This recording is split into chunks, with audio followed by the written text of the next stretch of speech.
हाँ मोरे राम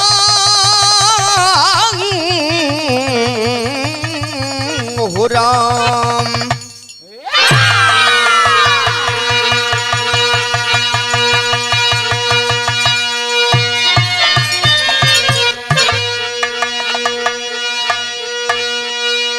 अच्छा बाबूजी, बाबा हम गायक रमेश यादव, ग्राम पनिक्सा, पोस्ट रखनिया, जिला गाजीपुर और एमडी म्यूजिक गाजीपुर, छोटे भाई अजीत यादव के देख रेख में जैसन कि आप लोग जानीला बहुत सारा current matter MD music channel के माध्यम से आप लोगों के सुने के मिलेला।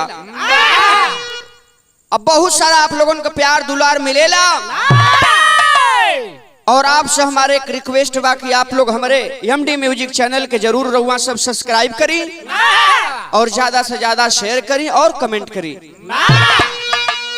बिरहा कैसन बा? 7 मई सन 2020 को कुछ हमारे प्रवासी मजदूर जो औरंगाबाद से चल करके पैदल ही लॉकडाउन के वजह से खाने को कुछ नहीं था, अपने गंतव्य स्थान को चल दिए। बाबूजी, रेलवे ट्रैक पे ही 16 मजदूरों की मौत तो हो गई। मालिक से यही प्रार्थना विनती है कि वह दिवंगत आत्मा कहीं भी हो, उस आत्मा को शांति जरूर प्रदान हो गया। 4 लाइन भूमिका में कहना है मास्टर।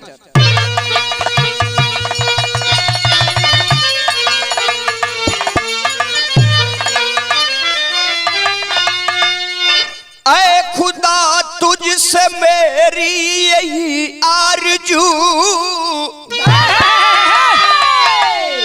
टिमटिमाता किसी का बुझाओ न तारा,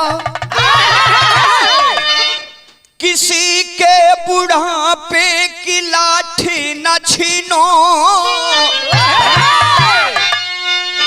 जरा सोचो कौन देगा उसको सहारा। गरीबी हो पर बदनसीबी न देना, अरे दिखे ना नजर से गमों का नजारा। कभी बाबूराम श्याम लाल को दुख है जिगर में, कोरोना बनाया आज सबका गंवारा।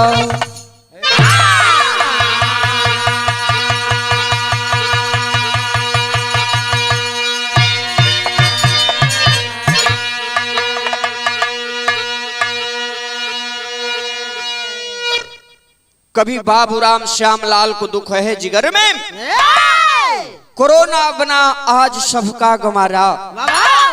बाहर कोरोना वायरस आज पूरे दुनिया को झकझोर करके रख दिया है बाबूजी। हमारे प्रवासी मजदूर जो अपने परिवार का पालन पोषण करने के लिए घर द्वार त्याग करके बाबूजी चले गए। ए भैया, लेकिन मालिक की हो ना मंजूर हो। एक लाइन गजल का अंदाज लगल मास्टर।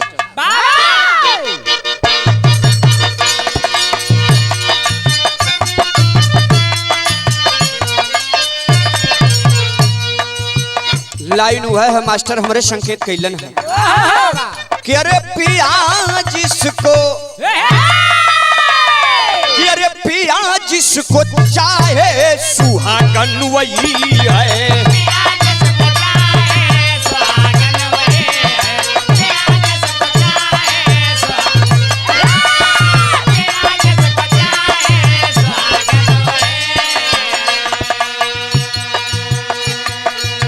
लेकिन भैया हो बाबू हो, ये मालिक का बगिया हो। मालिक का कब निगाह घूम जाई, कब फूल खिल जाई, कब मुरझा जाई, एक एक केहू नहीं जानल। कवि जी लिखला न भाव में का कि अरे खुदा, कि अरे जब भी चाहे गुलशन जला दे।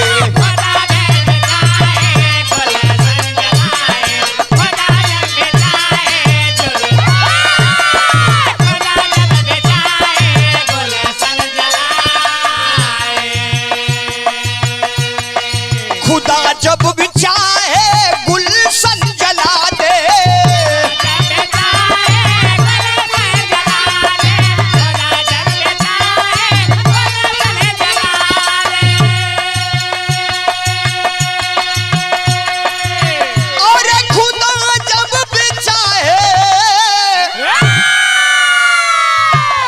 अरे गुलशन जला दे, अरे क्षण में प्रलय का करिश्मा दिखा दे।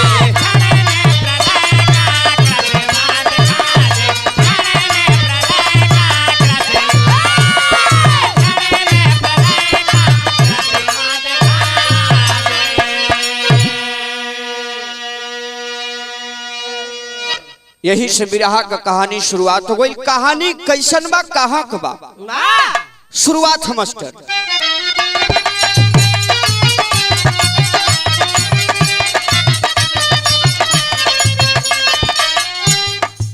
जिला शहडोल एमपी की करुण कहानी है, सही घटना घटी या बात न जुबानी है।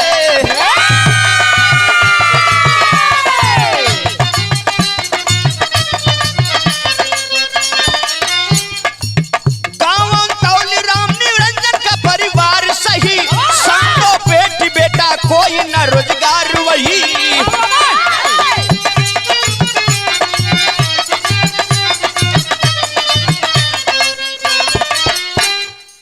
करके गृहस्थी अपनी जीविका चलाते थे, करके गृहस्थी अपनी जीविका चलाते थे, किसी तरह से बेटी बेटा को पढ़ाते थे।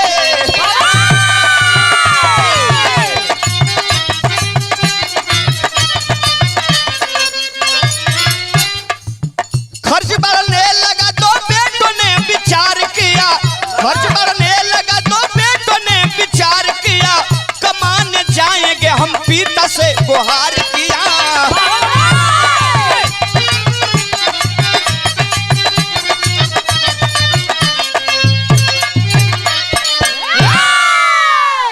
गौर करेंगे बाबूजी,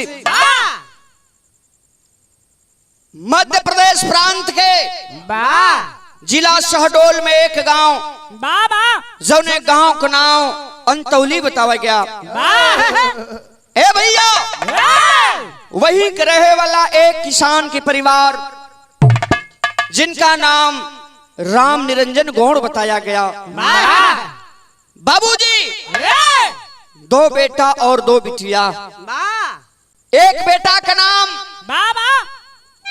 रावेंद्र और दूसरे बेटे का नाम निर्वेश बताया गया। दो बिटिया बारी ने बाबूजी।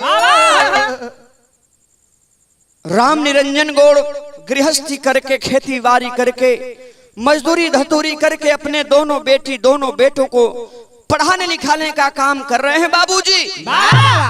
धीरे धीरे समय बीतत गईले बाबू, दोनों बेटवा होशियार हो गईलन,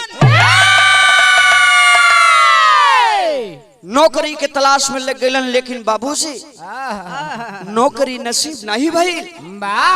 एक दिना अपने बाबूजी से कहत हन कि पापा, बुझाता कि हमन के नौकरी सरकारी नहीं मिली, धीरे धीरे तोहरो अवस्था ढल गई। अब हमन सोचत हैं कि दोनों भाई चल के कहीं प्रदेश में कोनो फैक्ट्री में चल के बढ़िया से कमायल जाई, रुपया पैसा भेजल जाई, परिवार के जीविका बहुत बढ़िया ढंग से चली। दूठे बहन की शादी भी करे के बा।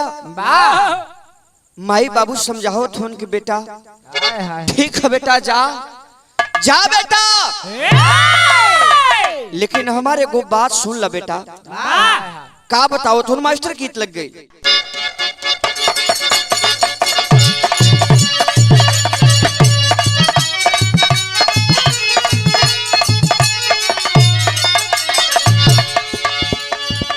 गीत हुआ रामदास भैया। निब्बू भैया रविंदर जी देखा है कोनो मेहरारू का मरद चल गए महाराष्ट्र कमाए बदे बढ़िया फैक्ट्री में काम मिल गया तनख्वाह टाइट बा लेकिन ए बाबू रुपया पैसा खूब कमैलन ह लेकिन आ गए है कोरोना का महामारी लॉकडाउन में वहीं अझुरा गई। एक दिना मोबाइल से फोन करके मेहरारू कहता ए चिंटुआ के पापा अरे भाई अब तो रिजर्वेशन सुनता नहीं कि होता मोदी जी कुछ ट्रेन चलावत अरे तो रहुओ रिजर्वेशन करा के तनी बच बचा के आ जाए। आ एक चीज और सुनी ना कलन करे भाई का ए जी कुछ पैसा वैसा बचल होई तो तनी हमारा के का दुगो सामान ले आई का मंगल भैया कि टिकवा ले आई हम जी मांग का सिंगार लाल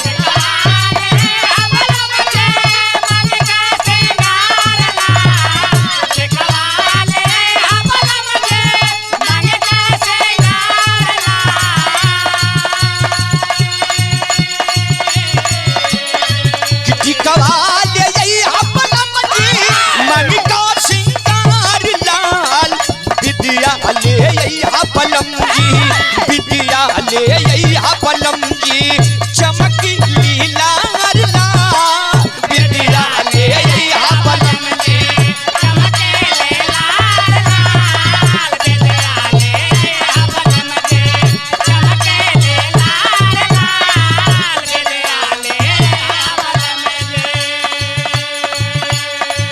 लेकिन राम निरंजन गौड़ और उनकर धर्मपत्नी अपने दोनों बेटा रावेंद्र और निर्वेश के समझा बुझा के भेजे ताड़न कमाए बदे यह कह के भेजलन का कि जाके परदेस में रहिया संभार के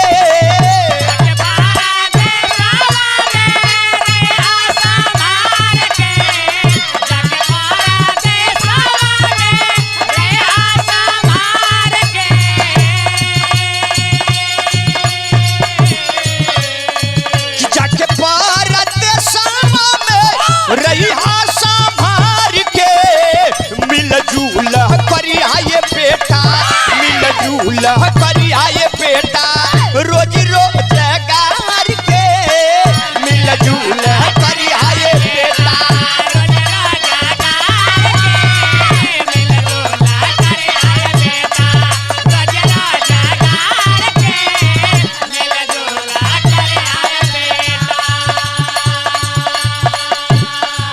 ए भैया दोनों बेटवन के माई बाबू समझा के भेजलन के बेटा जुग जमाना बड़ा जरता जाके कौनो बढ़िया फैक्ट्री में काम करिया केहू से झगड़ा वगैरह मत करिया बेटा तनी कम कमैया कम खैया लेकिन झगड़ा मत करिया।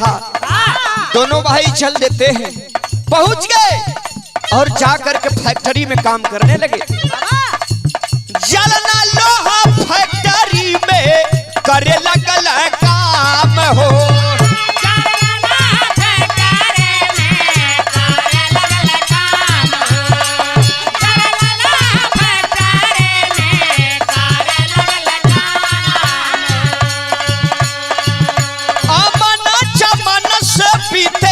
सुबह या शाम हो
ए बाबू बताया गया जालना में एक लोहा की बहुत बड़ी फैक्ट्री है।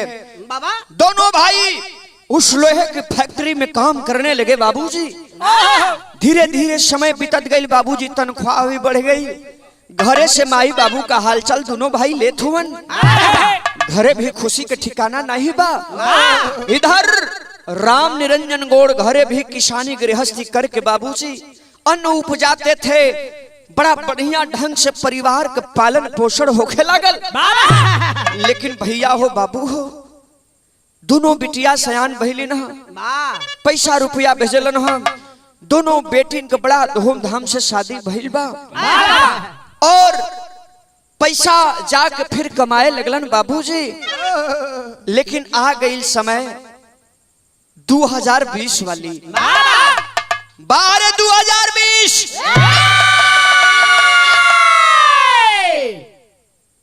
कोविड-19 कोरोना वायरस पूरे देश में महामारी कोरोना की बीमारी, पूरा देश आज दहशत में है बाबूजी। इसी के लिए पूरे देश में लॉकडाउन किया गया, क्योंकि इसका कोई दवा नहीं है, कोई इलाज नहीं है। इसका वही इलाज है कि हम कितना सुरक्षित रह सके। सोशल डिस्टेंस पर ध्यान देना है बाबूजी। ए बाबू, चारों ओर लॉकडाउन लग गई।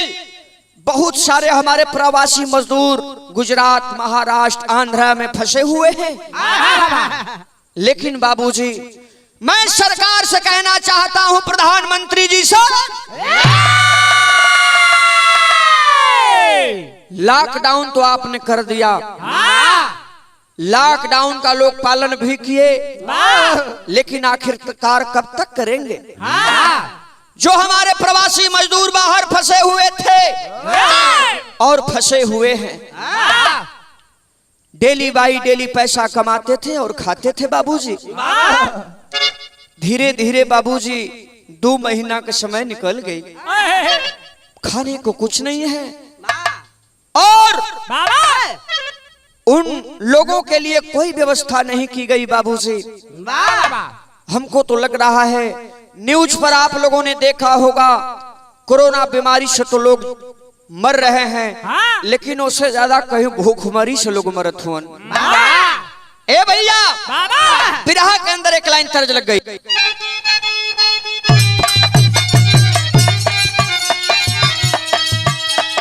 तरजू है बा कोनो नए जमाने का पतो है, अपना ससु अम्मा के समझावत बे, यह समझावत है नींबू भैया। कापा गला गईलू ना ये अय्या, कापा गला गईलू हो, कापा गला गईलू ना ये, कापा गला गईलू, कापा गला गईलू ना मरे, कापा गला गईलू, कापा गला गईलू ना ये अय्या, कापा गला गईलू हो। हम त खुद रहिला बहुरहिया, हम त खुद रहिला बहुरहिया, अय्या कापा गला गईलू हो, हम त खुद रहिला बहुरहिया, अय्या कापा गला गईलू, हम त खुद रहिला बहुरहिया, अय्या कापा गला गईलू। लेकिन बिरहा के अंदर कवि जी बड़ा बढ़िया भाव लिखलन। अरे आइल समैया ना हो, ऐसन आइल समैया ना, आइल समैया ना हो, ऐसन आइल समैया ना, आइल समैया ना हो, ऐसन आइल समैया ना। अरे आइल समैया ना हो, ऐसन आइल समैया ना, कोरोना मचवल तबहिया, कोरोना मचवल तबहिया, तैसन आइल समैया ना, कोरोना मचवल तबहिया, ऐसन आइल समैया ना, कोरोना मचवल तबहिया, ऐसन आइल समैया ना। ए भैया, आ गए सन 2020 में बाबूजी एक इतिहास कायम हो गया, जो कोविड-19 नोवेल कोरोना वायरस महामारी, एक बीमारी जिससे आज पूरा विश्व जूझ रहा है, पूरा देश जूझ रहा है बाबूजी। अभी तक इसका कोई इलाज नहीं हुआ। इलाज के बदले में आप लोगों से हमारी यह निवेदन है, कहना बा ए भैया, दूरी बना कर रहने में फायदा हो और अपने से सुरक्षित रहने की जरूरत है। ऐसा लॉकडाउन भइल, ऐसा महामारी आई कि हमारे देश की आर्थिक स्थिति कमजोर हो गई। यही नहीं, हमारा देश भूखमरी के कगार पर आ गल। कहना हो बंद हो गई लकल कारखाना,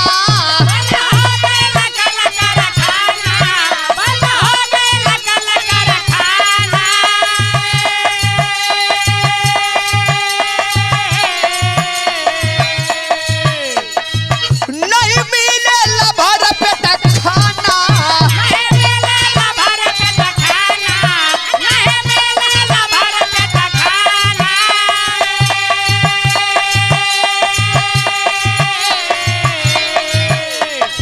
कि नहीं सूझल कवनो उपाया, नहीं सूझल कवनो उपाया, ऐसन आई समैया ना।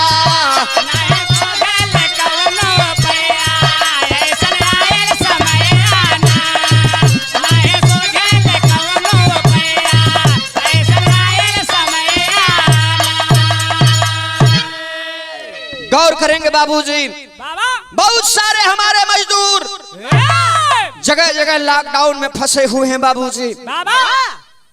यही नहीं, आप लोगों ने पेपर न्यूज के माध्यम से देखा होगा, कुछ हमारे ऐसे मजदूर थे जो डेली बाई डेली कमाते थे और खाते थे बाबूजी। धिक्कार है उन ठेकेदारों पे जो हमारे मजदूरों को ले जाकर के कॉन्ट्रैक्ट पर काम करवाते थे बाबूजी। और आज लॉकडाउन हुआ, 2 महीना नहीं खिला पाए। हमारे मजदूर लाचार होकर के बाबूजी, खाने को अन्न नहीं मिला।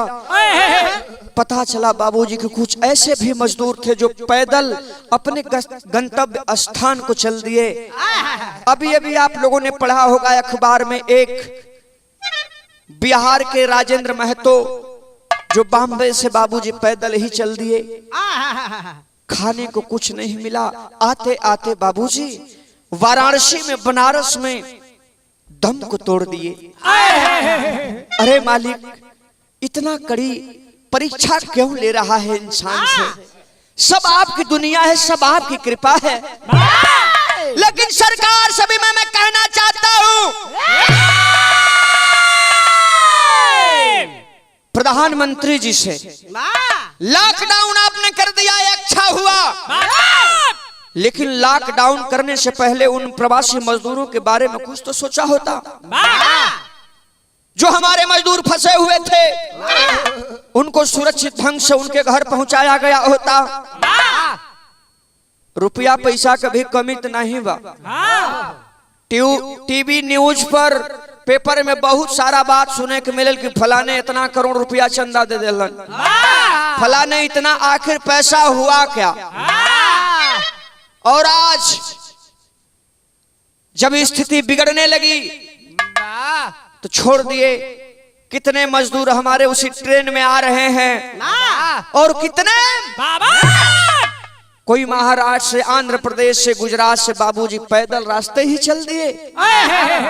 इधर अंतौली गांव, जिला शहडोल, मध्य प्रदेश के निरंजन गोण के दोनों बेटवा ए बाबू और उनके गांव का और लोग थे, टोटल 20 लोग आपस में बात विचार किए कि लग रहा है, घर पर बात किए कि पापा हम लोग आना चाहते हैं। निरंजन गौड़ समझाते हैं कि बेटा आने में तो कोई दिक्कत नहीं है बेटा, लेकिन थोड़ा बच बचा के आना होगा, क्योंकि कोरोना महामारी, बीमारी चरम सीमा पर है। बेटा देखना, समझाते बुझाते हैं, लेकिन बाबूजी 20 लोग पैदल ही प्लान किए हैं अपने गांव जाने के लिए। चलन कैसे चलन मास्टर गीत बदल गए।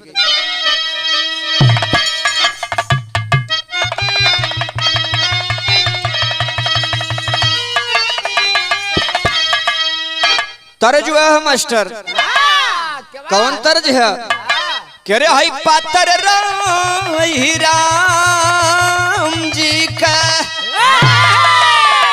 कह रहे पातर राम जी का पातर कारी हो रामा, पातर राम जी का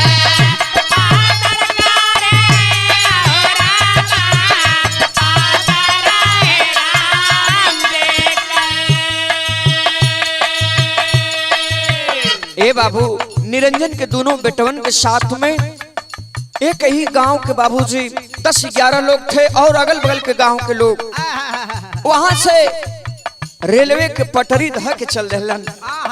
तो कवि जी के बहाव लिखे के पड़ल, करे 20 लोग धाई के चलल, करे हाई 20 लोग धाई के चलल, अरे रेल का पटरिया हो रामा, 20 लोग धाई के चलल, रेल का पटरिया हो रामा, 20 लोग धाई के चलल, रेल का पटरिया हो रामा, 20 लोग धाई के चलल।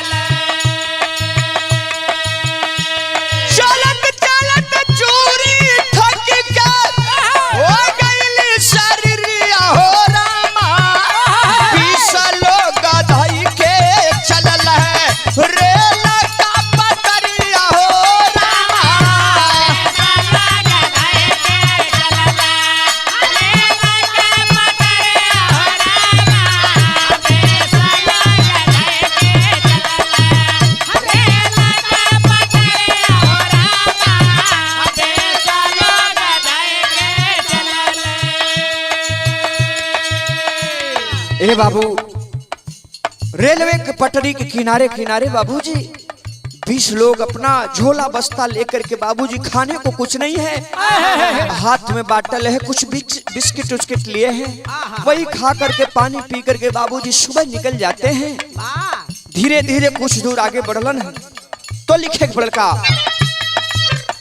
बदनापुर कर्नाटक के बीच में पैदल चल के आईले, बदनापुर कर्नाटक चल के पैदल चले आईले, बदनापुर कर्नाटक चल के पैदल चले आईले,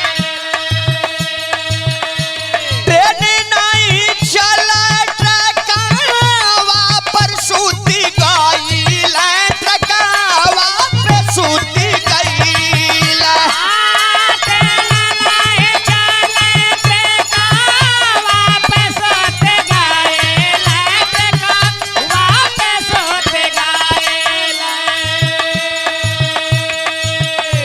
गुरुवार 5 बजे भइल भोरिया हो रामा, आइल मालगाड़ी नाई, खुलल बा नजरिया हो रामा, आइल मालगाड़ी नाई, खुलल बा नजरिया हो रामा, आइल मालगाड़ी नाई, खुलल बा नजरिया हो रामा, आइल मालगाड़ी नाई। ए बाबू चलते चलते शाम हो जाती है। बदनापुर करमाट रेलवे स्टेशन के बीच में बाबूजी पैदल चल के जब अइलन हो, शरीर में थकावट महसूस भइल बा। शाम को पहर हो गई, आपस में बात विचार करत होन कि आज की रात ही आराम करते हैं, सुबह भोर जब होगा उठ करके फिर हम लोग चलना शुरू करेंगे। ए बाबूजी 20 लोग में से बताया गया 16 लोग कुछ अपना नाश्ता वास्ता लिए थे, करने के बाद धीरे धीरे समय बीती है। 16 लोग ट्रैक पर ही सो गए। सोच गए कि लॉकडाउन चल रहा है, कोई ट्रेनें नहीं जा रही हैं। हे बाबू, 16 लोग उसी ट्रैक पर सो गए। उसमें से 4 लोग ट्रैक के बगल में सो गए। बाबूजी, नींद लग गई। धीरे धीरे बोहरहरिया के समय हो गई हो बाबू। शरीर थकाइल बा, नींद बड़ा बढ़िया लगल बा। ए बाबू, पुरवा का हवा चलत बा, नींद बहुत अच्छी लग गई। इतने में मालिक का करिश्मा देखें। एक मालगाड़ी आती है बाबूजी। थकावट में पता नहीं चलल, नींद नहीं खुलल। ए बाबू, ट्रेन 16 लोगों को रौंदती हुई चली गई। उसी रेलवे ट्रैक पर हमारे प्रवासी मजदूर 16 लोग बाबा मौत के मुंह में समा गए। आवाजें हुई। बगल में जो हमारे 4 साथी थे बाबूजी, उन लोगों की जब देखे लहलुहान खून से लथपथ लोगों को, जा करके देखते हैं बाबूजी, झरझर झरझर आंख से आंसू चले लगा।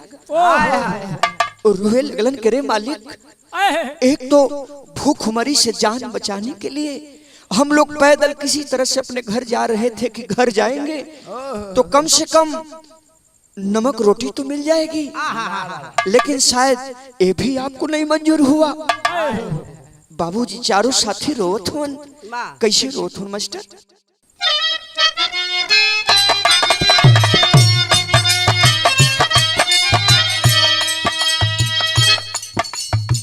संगवा का सथिया पिट पिट रोवेला छतिया हो। संगवा का सथिया पिट पिट रोवेला छतिया हो। बहला नया नवा से लोरा हो। संगवा का सथिया पिट पिट रोवेला छतिया हो। बहला नया नवा से लोरा हो। संगवा का सथिया पिट पिट रोवेला छतिया हो। बहला नया नवा से लोरा हो। रोई रोई फोनवा से भेजना खबरिया, पग समाचार रोव बापुरा मतरिया हो। के रे सुन के रोवैया जुटल लोगवा लुगैया हो। सुन के रोवैया जुटल लोगवा लुगैया हो। हिरवा गया ला कहा मोर हो। सुन के रोवैया जुटल लोगवा लुगैया हो। कहा गया हेरावा मार हो। सुन के रोवैया जुटल लोगवा लुगैया हो। कहा गया हेरावा मार हो। ए बाबू, रोते बिलखते हुए जो 4 साथी थे बाबूजी, फोन से खबर देते हैं घर पे। ए बाबू, लोगों के घर को हराम मच गया। इधर निरंजन गोहड़ के आंख का दोनों तारा, हे बाबूजी, दोनों बेटा इस दुनिया में नहीं रहे। दहाड़ा मार करके माँ और पिताजी रो रहे हैं, बहनें रो रही हैं बाबूजी। उसमें बताया गया मरे हुए लोगों में से एक निर्वेश का बहनोई भी शामिल था। उसके बहन का सुहाग भी उजड़ गया बाबूजी। ए भैया, आसपास के लोग जुटलन, का भइल। लोग जब खबर के बोलन, सभी लोगों के आंखों में आंसू है। सब लोग, कुछ लोग वहां पहुंचने के लिए तैयारी करते हैं बाबूजी, जहां दुर्घटना घटी थी। लेकिन पूरे देश में जब न्यूज के माध्यम से खबर फैलल हो, सभी लोग शोक के गम में डूबल हो। तेरी में बहाव लिखे के पड़ल।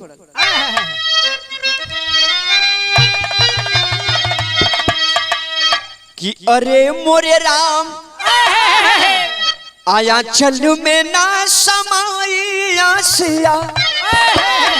कि अरे आया चल में ना समाई हो। या चल में ना समाई आसिया कि धरती कांप गई अंबर रोवे बिलखाई अरे बिलखाई।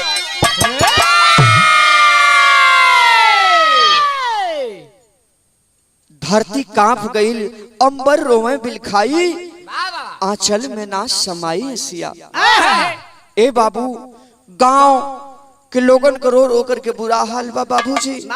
इधर निरंजन गोड़ रोतवन करे बेटा बेटा बड़ा बड़ा बड़ा सपना सजा उतरला बेटा आज हमरे बुढ़ौती का सहारा के हुई बेटा कहाँ चल गिला लाल।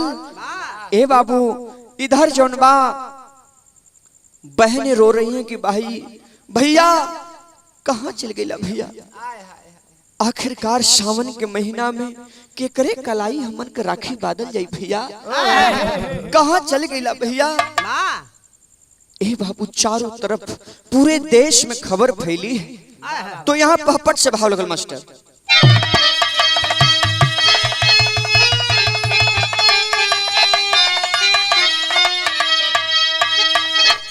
केरा हर जगह पर पहुंचल बा खबरिया गांव शहरिया में अरे जुटा प्रशासन मौके पर कई घरिया गांव शहरिया में।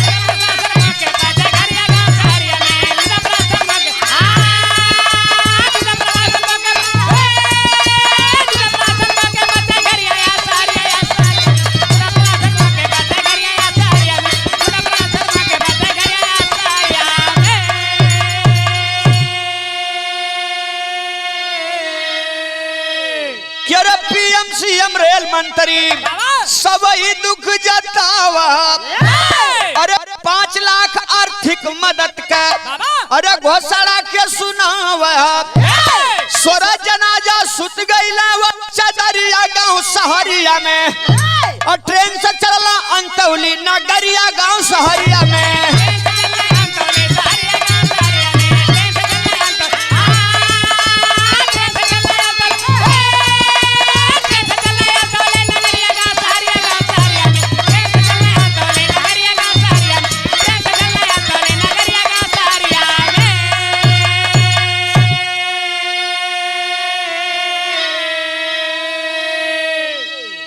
ए बाबू 16 जनाजा को मध्य प्रदेश के जिला शहडोल के कुछ मंत्री विधायक भी वहां पहुंचे। रेल मंत्री पीयूष गोयल और महाराष्ट्र के मुख्यमंत्री उद्धव ठाकरे सभी लोग दुख प्रकट किए बाबूजी। गहरा दुख जताते हुए मध्य प्रदेश के मुख्यमंत्री जी ने 5-5 लाख रुपए मुआवजा देने का ऐलान किया बाबूजी। लेकिन बाबूजी 5 लाख रुपया से क्या होगा यह दुख उससे पूछिए जिसकी दुनिया ही उजड़ गई। ए भैया लाश को स्पेशल ट्रेन द्वारा वहां से उनके पैतृक गांव अंतौली में लाया गया बाबूजी। जैसे लाश पहुंचती है बाबूजी आज माई बाबू जब दोनों बेटवन के हो बाबू चेहरा देखलन दहाड़ा मार के रोवे लगलन अरे लाल कहाँ चल गया लाल। जाए से पहले अपने बूढ़ी माई के अपने पापा के कुछ तो बता दिले होता लाल के करे सहारे छोड़ के चल गया लाल। आखिर कैसे हमन का परिवरिश होई बा लोग समझावत बुझावत होन। ए भैया सांत्वना दे रहे हैं कि होता वही है जो मंजूरी खुदा होता है। लेकिन पूरे लोग शोक के गम में हैं बाबूजी। लेकिन कवि जी आल्हा में भाव लिख रहे हैं मास्टर।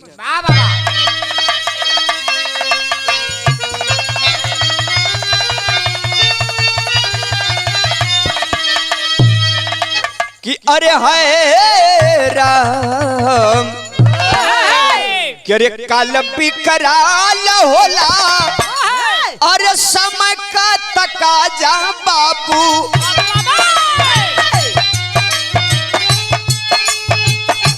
आवे जाए के यहाँ बनल बा संसार।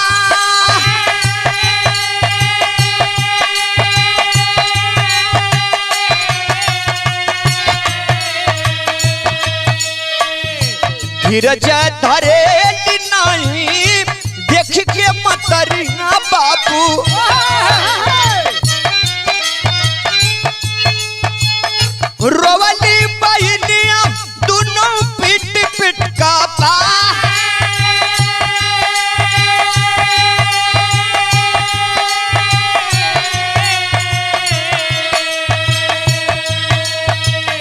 बादल जाई राखी अब के करे कलैया भैया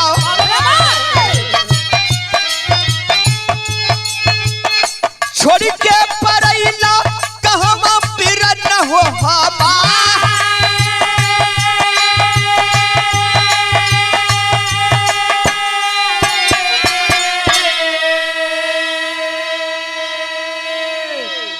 ए बाबू तमाम मंत्री विधायकगण तमाम लोग वहां पहुंचे हैं।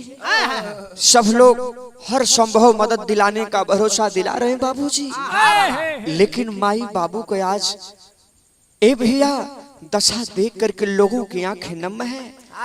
दोनों बहनियां रोवत हैं कि भैया केकरे हाथे कलाई बांधल जी भैया केकरे कलाई में राखी बांधल जी भैया कहाँ चले गईला बिरना। एक बार माई की तरफ तो देखला कि रो रो के बुरा हाल है। एक बार कुछ तो कहदा लेकिन बाबूजी माहौल वहां के इतना गमगीन कि जब एक साथ एक ही गांव के 9 लोगों की मृत्यु हुई थी। एक ही गांव से जब 9 लोगों की लाशें कफन दफन दे करके लोग जब लेके चलन बाबू सब लोग फफक करके रो पड़े हैं। खड़ी से भाव लिखे पड़त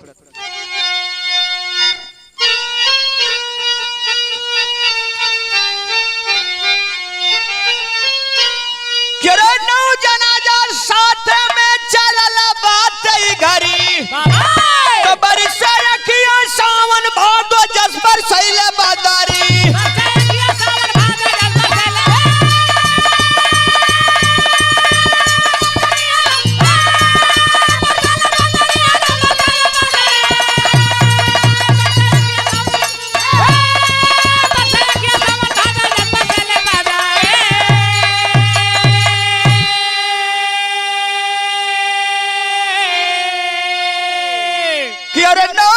साथे जले सो हृदय न समाता मुंह से सबके कैला का विधाता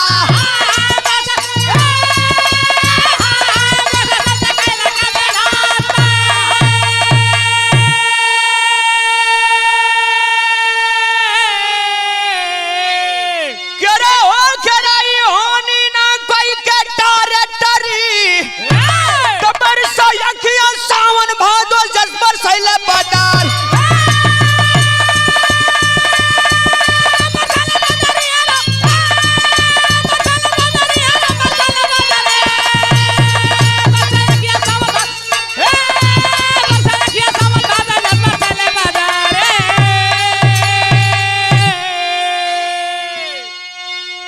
ए बाबू 9 चिता एक ही साथ में कफन देफन ले करके जब लोग लेके चले हैं घाट पर ले जा करके बाबूजी मुखाग्नि को देते हैं पंच तत्व में विलीन कर देते हैं। मैं गायक रमेश यादव अपनी पूरी पार्टी की ओर से अपने गुरुजनों की ओर से उस दिवंगत आत्मा को मालिक से यही प्रार्थना विनती करेंगे वह दिवंगत आत्मा कहीं भी हो उस आत्मा को शांति प्रदान जरूर होखे। और जो हमारे और प्रवासी मजदूर फंसे हुए हैं मैं उनके लिए भी मालिक से कामना करता हूं कि जहां भी रहें सुरक्षित रहें और सुरक्षित आ जाएं अपने घर परिवार में। और माननीय मोदी जी से भी मेरा यही कहना है कि जितने मजदूर फंसे हुए उनकी बढ़िया व्यवस्था कराई जाए और उन लोगों को अच्छे ढंग से रेलवे द्वारा ट्रेन द्वारा उनके गंतव्य स्थान तक पहुंचाया जाए। विरह का लास्ट लाइन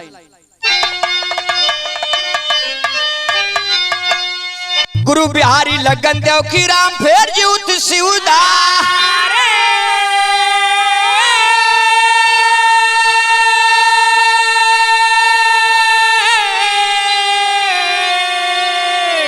बाबू राम कवि श्याम लाल महेंद्र किशोर से चले फुलवारी